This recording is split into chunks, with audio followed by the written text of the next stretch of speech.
So, welcome, Professor Gigi. So can you please introduce yourself in 1 minute? Sure. I don't have a clock, but I'll try. So my name is Gigi Foster. I'm a professor in the School of Economics at UNSW. I arrived here in 2009, having come from the United States to Australia in 2003 and spent 6 years there at University of South Australia in Adelaide. I study a range of things. As you'll see if you Google my name, I study everything from time use and education policy to behavioral economics and lab experiments and corruption. I've been very active in the media, recently particularly with COVID policy, but even prior to that. I do a lot of research in using administrative data, like on students, for example, but also some actual books and things that are more about theorizing about the way the world works. And my undergraduate degree was in ethics, politics, and economics, and I draw on what I learned there more than I do, I think, what I learned in my postgraduate career. So perhaps we'll be talking about that. That's very interesting. Yes, okay, yeah. So for the second questions, so is there a particular author whose work has deepened your knowledge about yourself and your place in the world? Look, I think every person who walks is a product of influences they've had throughout their life, and certainly I've read a lot in my life, as you do as an academic, and so there are many different authors I could cite in response to that question. Everybody from Sun, The Art of War, to Machiavelli, to some of the other classic economist authors like Alfred Marshall. But I think in terms of philosophy, my favorite would be Khalil Gibran, who has written a number of things. In particular, I was gifted a book of his called The Prophet back when I was about 13. And that to me has been was at the time, and I've continued to feel that it's a very important lesson many lessons in how to be humble and how to appreciate what we have in this life and how to try to get more for people, and how precious and motivating that is actually, to try to increase people's joy at what they actually have in this life, which is a huge amount. So I like his philosophy, and people have told me that I have a very biblical sort of philosophy. I'm not religious, but I was raised in the Unitarian tradition, where basically you could believe anything as long as you were sort of pro-human, right, in a way. Right? And so I think there are a lot of really positive lessons in some of the religious teachings of Christianity, particularly. I like New Testament Christianity, but I'm not motivated by a God. I'm motivated by people. Interesting. So how has his work has changed you before and after you know about his work? Just reading The Prophet, I think, was an experience in recognizing that the way to become happy is to be outside yourself, not to kind of fester and look inward and navel gaze and look for what you can get in this world as well, right? Like, that's just not my orientation. And when I was 13, a lot of kids at that age are struggling with who they are, and they're kind of, thinking that maybe nobody's ever gone through this pain before, that sort of thing. And having the lesson be presented to me, look, life can be very difficult, but the way to deal with that difficulty is to reach outside yourself, to other people, to ideas, to a God, to a nation, to things that have the potential to uplift you and expand you. And that is how actually you live forever as well, is you have influence on others, and you interact with others who will then carry that influence and that meaning that you've given them forward in all sorts of ways that are, sometimes, in institutions, and sometimes just in their behavior, in their ideas. And really it is a collective that we have, that we live, that we create together. We belong to each other. And that's a very, very comforting, for me, very comforting message, because it means you're never alone.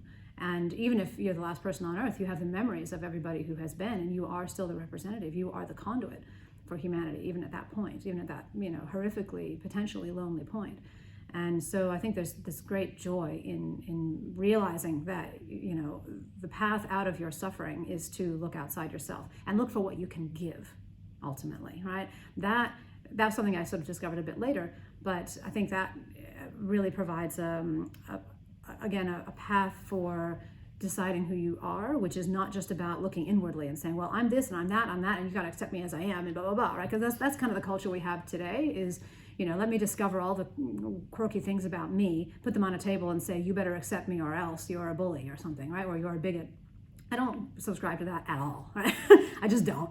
And frankly, I think that, some people are the way they are, and that's fine, and I don't really care. And that's kind of the way I feel about my own identity too. Like I have lots of things about who I am, but that's not that relevant to most of how I interact or what I do in my life, right? What's relevant is, what am I doing to make positive change in this world? What am I doing to give to other people to try to get more out of what we have, which is basically the economic problem, right? It's scarcity. We only have so much, and we have infinite potential wants and needs and infinite things we could do, and an amazing amount of imaginative potential, right? We can create amazing things. Look at our life. Look at what we've built, right? Unbelievable, right? If you ever lack in motivation, look at a cathedral in France or something, whoa, like who conceived that? And then how did we build that over like hundreds of years, So it's just amazing. I mean, and when I think about that stuff, it makes me so joyful because, that's us. Like I see that as squarely mine as much as yours, as much as any other humans. Like that is our legacy and our ability and our capacity. So, when you see that there's waste in the world or inefficiency, there you go. Make a contribution, fix that. Go and figure out how to make it less wasteful, how to use the resources we've got to better humanity, to make us have a more joyful and a longer and a more thriving kind of life for everybody in the world. I mean, that's if that doesn't motivate you, I don't know what will. That's a very interesting response to that. So tell me a bit about what makes you get out of bed in the morning? Like what sort of motivation that you have that can drive you forward? Yeah, I mean, as I say, it is very much about what can I do today to make other people happy. Actually, that's a funny anecdote from when I was a kid. I was like about 8, and my mother was driving me around in my country of birth in the U.S., in Pittsburgh, Pennsylvania, where I was born and grew up. And she was a psychologist, and she had a habit of, just popping random philosophical questions occasionally. And she just said, I was in the back seat, and she was just like, so Gigi, so what do you think the purpose of life is? And I said, apparently, without missing a beat, and I don't remember this particularly. I mean, I remember saying it, but I didn't remember how quickly I said it. I said, well, to make other people happy. I was like, it was obvious, right? And then her response was, well, what about yourself? And I was sort of, well, that doesn't really, it doesn't. And I realized at the time I didn't know why I didn't think that was important. But now I recognize that it's because if you make other people happy, you will be happy. Like that is the route, to making you happy. So you don't need to include yourself explicitly. You just give, and you will receive. So a lot of it is, what can I do today to improve people's lives and to try to make the world a better place. But it's also honestly just being very in the moment from day to day and minute to minute. I really enjoy things like a lot. Like just this morning, I was having my pot of tea. I always have a pot of green tea in the morning, and I was just, really savoring. I just love how it tastes. I love the warmth. I love the process of pouring the tea into the cup, and I just enjoy that stuff. I really take pleasure in that. And that's just one example, but there's so many other things every day that are available for us to derive pleasure from. So if I'm lying in bed and thinking, what will I get up for today? Well, I get to walk the dog, I get to have my tea, I get to enjoy 3 meals of delicious food. I get to have conversations with people I love. How could you possibly stay in bed? So if you're in the moment every day and you're really savoring those things, and then your mind, you can flash forward and anticipate those pleasures, then I think that's a very motivating kind of mental attitude. That's very interesting take. So to you, what is the difference between pleasure and happiness? Well, I mean, I think pleasure is a more immediate, sort of more, I don't know if I want to say base, but kind of sensory-oriented thing. So, the heat of the tea, as you're inhaling the scent of it, or around your hands and as you have them on the cup or something. That's very sensory, and it makes you feel good in the moment. Happiness, I think, is more akin to what we often think of in economics, actually, as the maxim end of the entire discipline, which is welfare. Welfare, thriving, happiness, satisfaction with life, something like that, which is an overall kind of evaluation of how things are going. So when somebody asks you, "Are you happy?" generally you receive that question and interpret it to mean like, okay, so overall, am I in a good place? Do I feel content? Do I feel loved? Do I feel secure? All these different things that we know we want deeply, and we can evaluate whether we're getting, right? Like, are you living in a happy partnership? Do you have people around you whom you can call on for emotional support and who you can support? Do you have meaningful work to do every day, right? Are you healthy physically? All these things kind of feed into our answers usually of whether we're happy. So actually, economics is often misunderstood in this way, right? We are often thought of as a discipline that maximizes something like profit or, financial wealth or something. That's not true at all. I mean, if that's what economics were, I would not be an economist. I would not care, because I don't really care about money. I'm fortunate not to have to worry about it, and I make way more than I think I should for doing something that I love, So what I care about is quality of life for humans. And one of the things that actually during the COVID period particularly I was fortunate to be able to use in elucidating my arguments about why some of the COVID policies were wrong is a new measurement that we have in economics. It was invented just a couple of years prior to COVID, called the well-being year, which is essentially a measure of human happiness or welfare based on a question that appears in many social science surveys around the world, which is overall, how satisfied are you with your life nowadays? That question is answered on a 0 to 10 scale, and a well-be is one increment on that 0 to 10 scale enjoyed for one person for 1 year. If you then think about quantifying all of human enjoyment, right, happiness, if you will, not pleasure, but happiness, in that way, in that sort of currency, then you can get a measure of whether a particular policy is likely to increase or decrease human happiness on net by thinking, well, how many well-bees are going to be produced or taken away by implementing this policy, right? Or by taking this action as a human, as an individual, right? It doesn't even have to be government policy. You can talk about this at the level of your local family or your job or, just your personal life. So, I really resonate with that measure, because I think it is targeting, it's the closest thing we have in the economics at the moment, to my mind, that actually directly targets what we actually care about, which is human happiness as a whole. It's not just pleasure, it is this notion of satisfaction with life or contentment. So as a highly intelligent person, so what has inspired you to pursue a career in academia as opposed to like all the jobs out there, And what do you find most fulfilling about your work?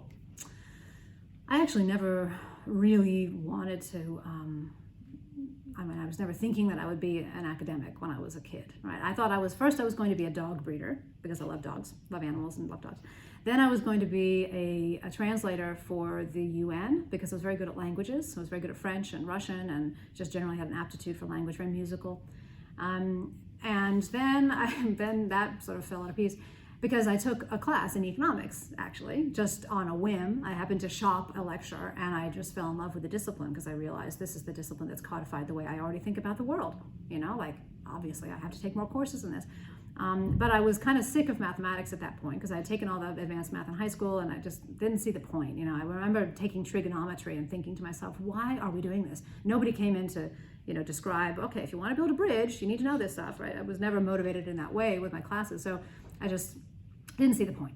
But with economics, I could see, oh yeah, you can use some of the mathematical tools, and you can figure out, okay, constrained maximization, this actually really works, right?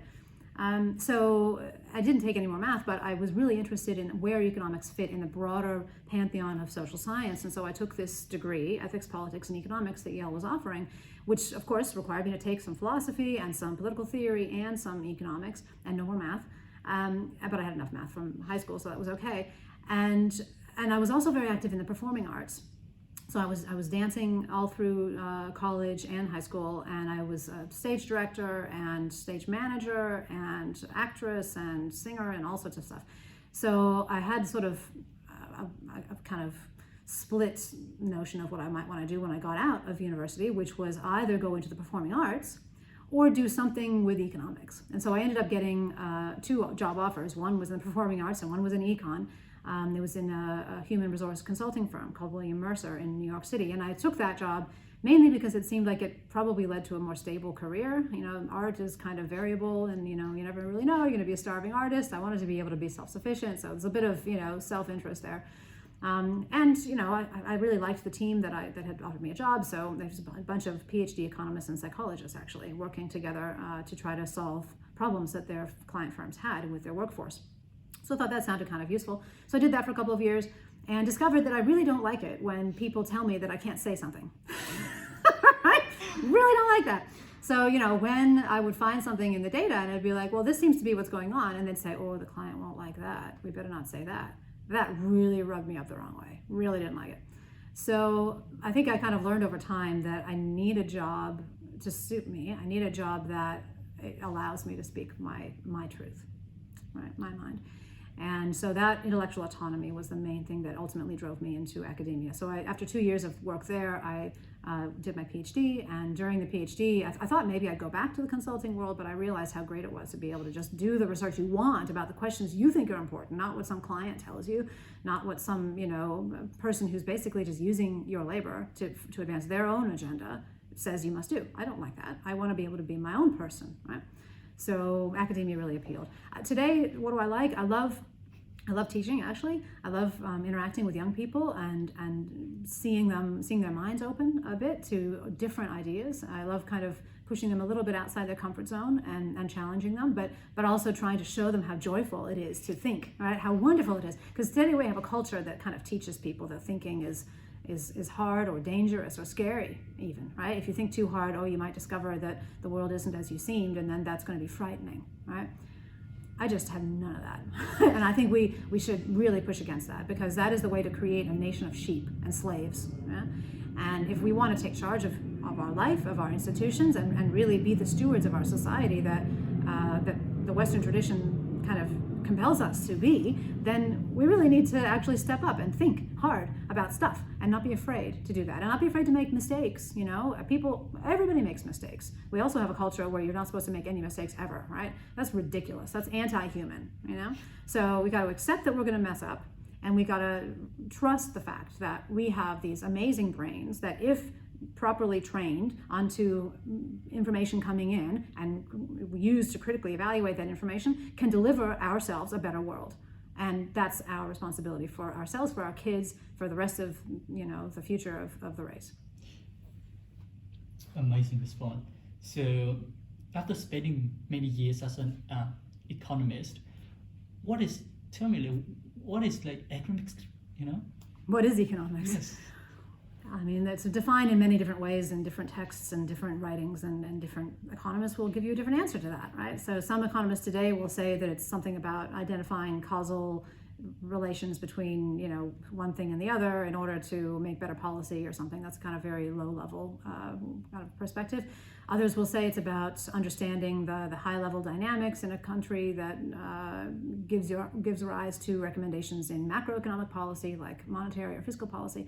I mean, I think of it as a more philosophical, description, really, which is probably why I'm here in this podcast, which is really about how do we figure out how to make the world a place where more people are happier out of the scarce resources that we have. And that involves understanding human nature and opening our minds to what that reality of human nature really is. Because if we don't understand human nature, we're going to build institutions that are not customized properly, right? That just don't accommodate some of our features. And that's one of the problems we face today in our policy making, is that we don't accept, for example, that people can be corrupted by power.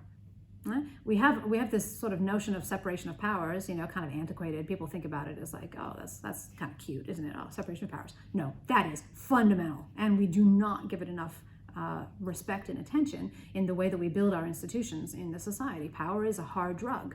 And if we don't recognize that, we're going to get abuse of power, and that's what we have had actually recently. So that's an example, but there's other things too, like the fact that people love, as we were talking about before the podcast. I've co-written a book about love, and people think often, well, what are you doing? You're an economist, that doesn't make sense. And the reason is because I cannot avoid the conclusion, having looked across history and across culture and within myself, that love is real. And love drives many resource allocation decisions. Well, if we care about resource allocation decision making, which is a core part of the economic problem, right? How do we use these scarce resources to do things and hopefully make the world a better place? Then we have to understand love. If we don't, we're missing a whole chunk of human nature, and we're not going to build it into our institutions, and therefore we're going to get suboptimal outcomes. Yeah. So it's basically a science which invites you to understand the human being as he really is, and then invites you to use that understanding to build a better world for everybody from the scarce resources that we've got.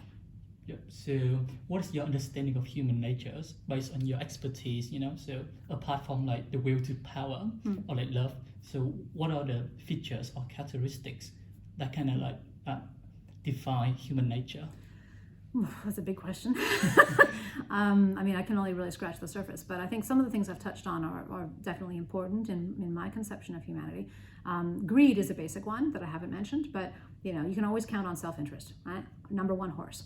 So whenever you're trying to figure out a problem, why is this happening? Why is this person saying this? Always think, what are they getting out of it, right? That is the first place to look. I mean, despite all my flowery language about how people love and everything else, the reality is they are very greedy. And in fact, love itself, in the book that I wrote with Paul Freiders, my longtime friend and great friend and co-author, is itself also motivated by, I think, deeply a desire to have own needs met.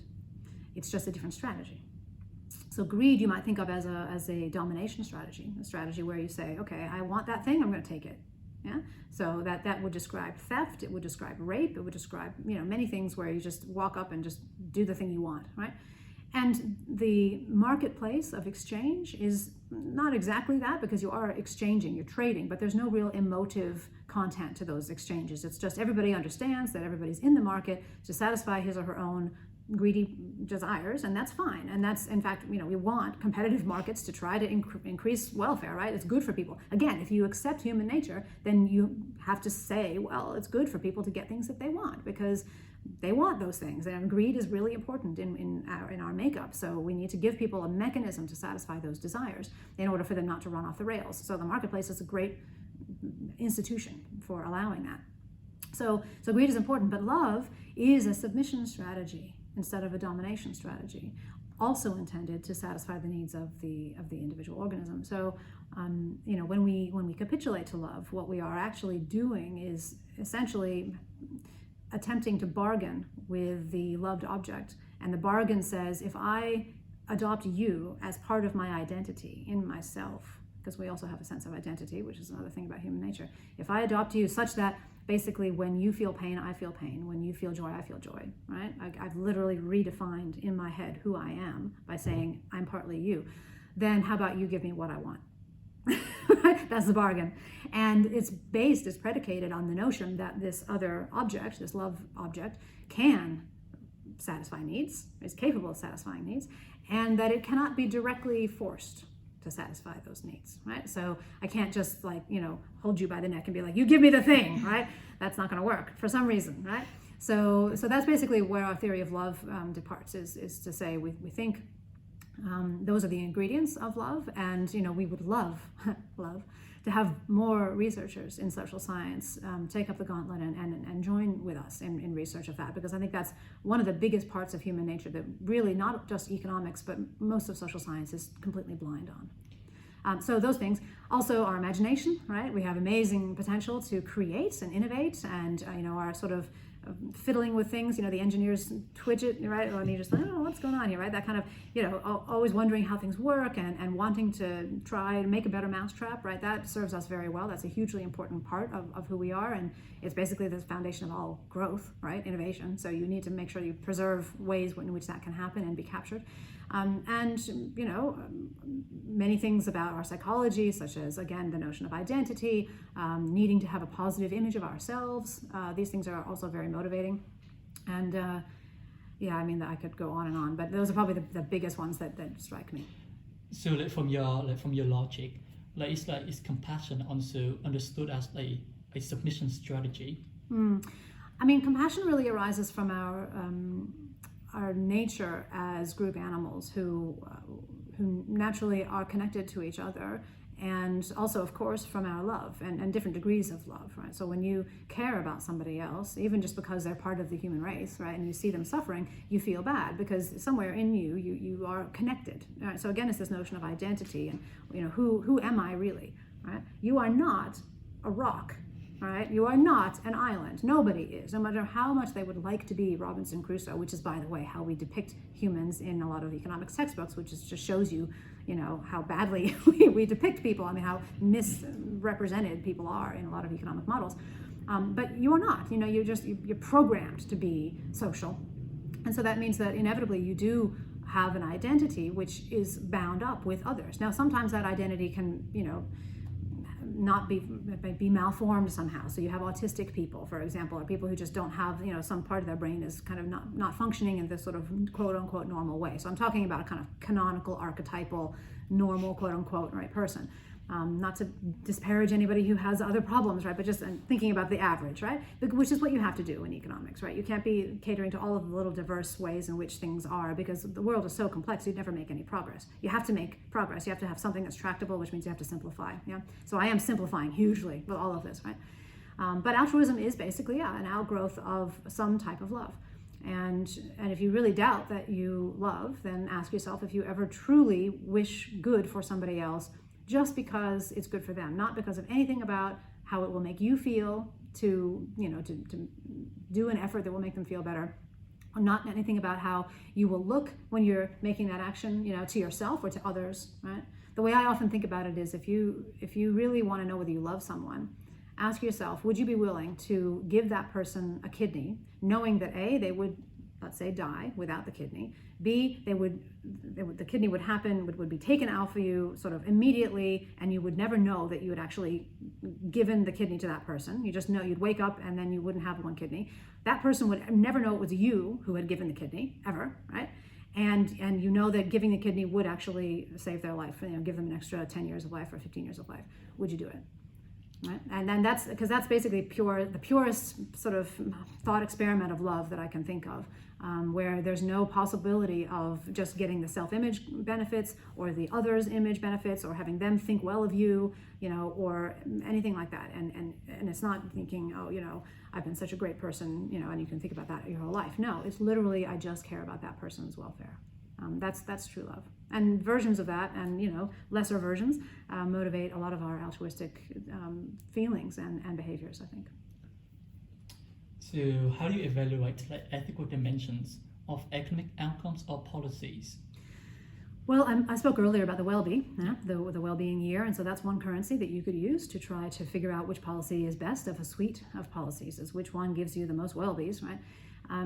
But if we followed that to the extreme, then, for example, in a situation like a hospital where you've got, let's say, a scarcity of organs coming in, if you just followed that, you would always give all the organs to young white females because they have the longest expected life and they, have a lot of roles as mothers and whatnot, right? And that's basically where you'd get the most sort of number of WELLBEs, right? And just strictly speaking, do we do that? No, right? So even though I do really love the WELLBE, I really think it's a great tool. I think there's also a need to sanity check how we use it so that we don't create a society in which people are, in some sense, they feel as though there's a hierarchy of types of people, right? And so this is an issue with the disabled community, for example. Yeah.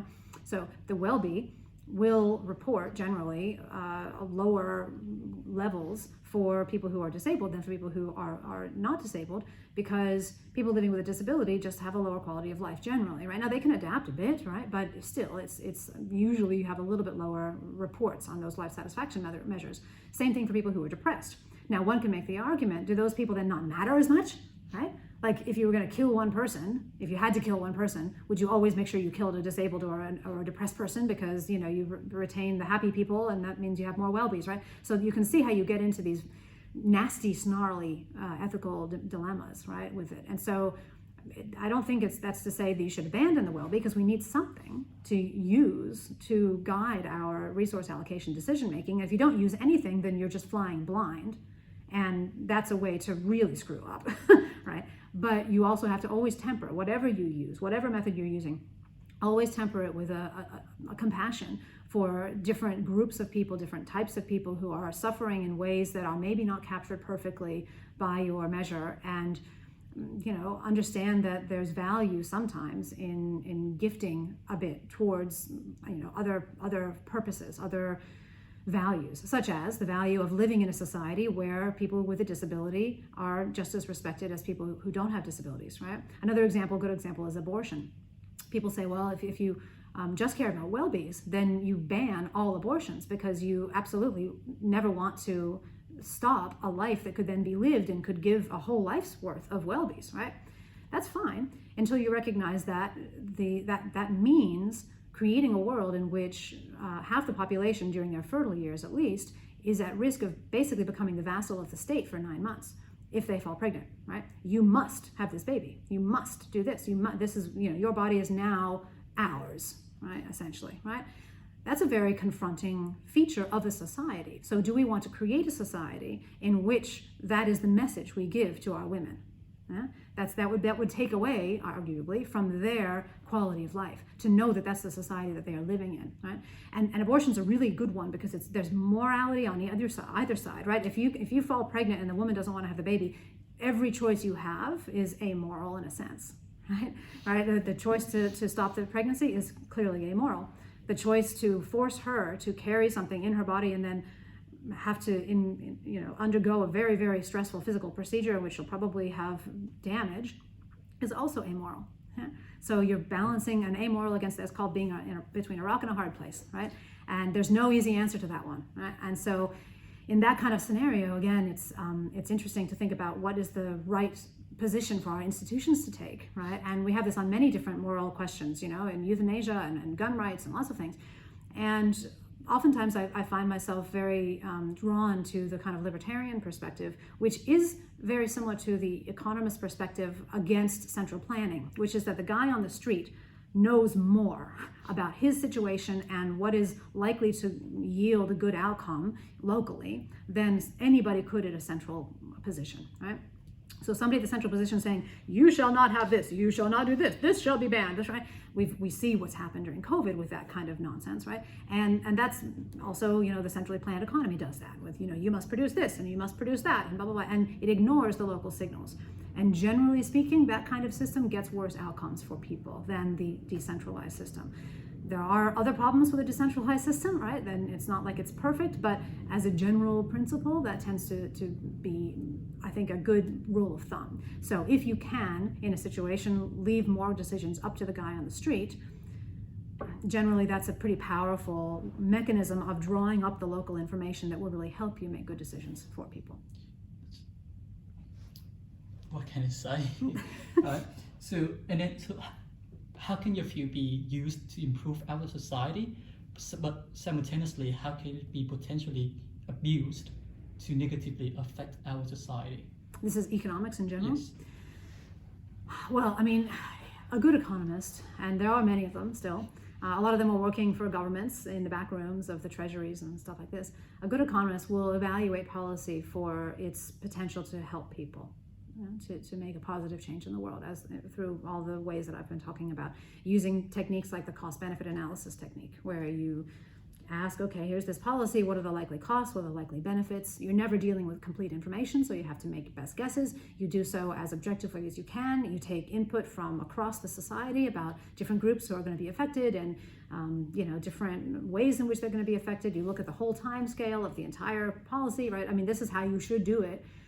And there are economists who still do that, and they are some of the most important people, I think, in the government, because they are really the representatives of us, of humanity in our policymaking, right? They're the ones who are tasked with representing us, and it's often a very thankless task. I like to say economists are generally nobody's friend, because we don't want every single group to get everything that they want. Right? So we may think in some situations, yeah, you're not getting enough, but we won't switch the dial completely to where that person or that group is getting everything they want. And so they'll kind of be like, well, you're no friend, Well, no, because we care about everybody. And that means nobody gets everything they want, but everybody gets at least something. Usually that's what it means. So yes, there are some good economists, and that's the best way to use them. I think the other side of the coin is that if you have a good economics education, you understand how the world works. You understand how to manipulate things towards your interests or towards the interests of a company that might hire you. You know how to read market signals better than the other person. It can be a very big competitive advantage to have an economist on staff as a company, as a consulting firm or a bank or something like that. And that then can, that entity can use the knowledge of the economist to get ahead. And whether or not it's good for that company to get ahead really depends on the context. If you're talking about a bank, for example, in Australia, where there's a lot of market concentration, we only have a few banks, it's oligopolistic, then, frankly, I don't think the banks need to be getting any more ahead than they already are, right? They are making 15% profit a year anyway. So getting, more really highly trained economists on staff to teach them how to get even more profit is not what I would think of as a positive move for society, right? But if you're talking about a highly competitive industry where you've got lots of entrants and free entry and all the other classic free market conditions hold, then having an economist on staff to really help you to understand what your best moves are all the time, maybe that is a good thing, because maybe the customer will benefit from the competitive pressures, plus also the acceleration perhaps in the delivery of high quality, low price goods to market or services to market. So it's knowledge is a many-sided thing, and you can use it for good, you can use it for selfish purposes.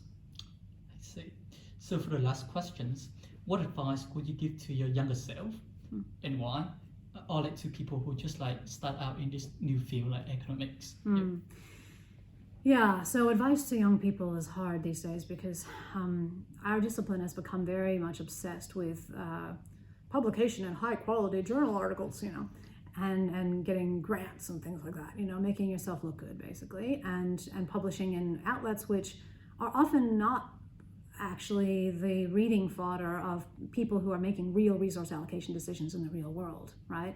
Most government economists wouldn't be reading the American Economic Review, right? That's read by academics, and half the papers published in Econometrica can't be deciphered by more than a few hundred people worldwide anyway. So you have to ask yourself kind of what is the point? It's almost akin to asking how many angels can dance on the head of a pin, right? It shows you that economics has in some degree become a bit like a monastery. It's a monastic clan. And you perform the rites and you go through the rituals, and then you're accepted into this tribe, and it doesn't really matter that what you're doing doesn't have any impact on the world. Nobody really cares about that anymore. That was not true, by the way, a couple of generations ago. So the thesis advisor of my thesis advisor, who was Zvi Grilikis, he used to flit in and out between academia and the real world, going to actually advise policy. Keynes was like that as well, right? He wrote about his theories, but he also literally got his hands, dirty in government policymaking, right? And that was just the norm for good economist thinkers back in the day, right? But that's really slipped off, right? We don't have very many people at all. In our department, I can't think of really even one person who actually has had a position in real world policymaking and then has come back to academia or reversed, right? It's just not very common. So we've become a bit of a religious community. And what that means for the young person is that if they really want success in that community, they kind of have to really sacrifice their, if they had any, their desire or their ambition to really help the world, because it's not about that anymore, right, in academia.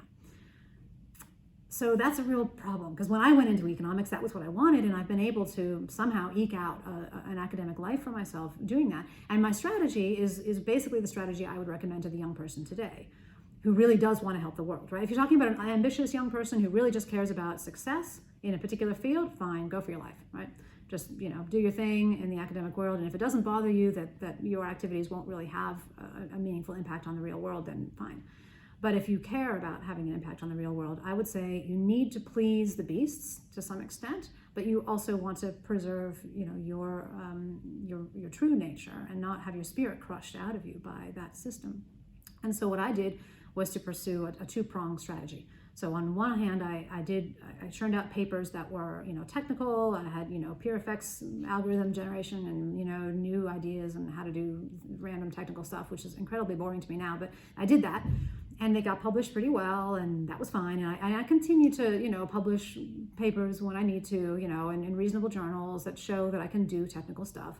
That keeps the beasts happy, right? But I've also, since basically even before tenure, been thinking about, and certainly since tenure, been writing about, been taking serious time to write about things that I think are actually important, such as expanding our view of man in economics to understand his love, his power hunger, his loyalty, his group nature, the way in which groups influence him, which is basically the core thing that has driven me to understand more about society from the time I was a small child. Why do people do things in groups, and how do groups influence them, and why do they behave that way when a group does this? Partly because I don't really respond to a lot of those pressures myself, right? And so it's kind of a curiosity because I don't have it as much.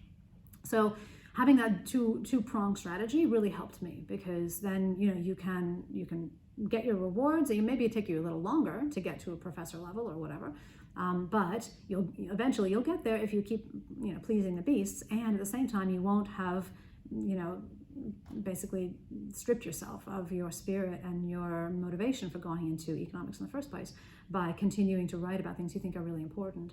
And so that can also be writing, with maybe co-authors in government, or writing evaluations of policy, or engaging with the media, which I do a lot, right, to try to really help the people who pay my wage, by the way, right? I mean, I'm taxpayer funded here, sitting in a public university, right? We don't say that much, but this is true. So I feel we have a moral duty to be relevant, to our society, even if our home academic professional groups don't recognize that at this moment in history.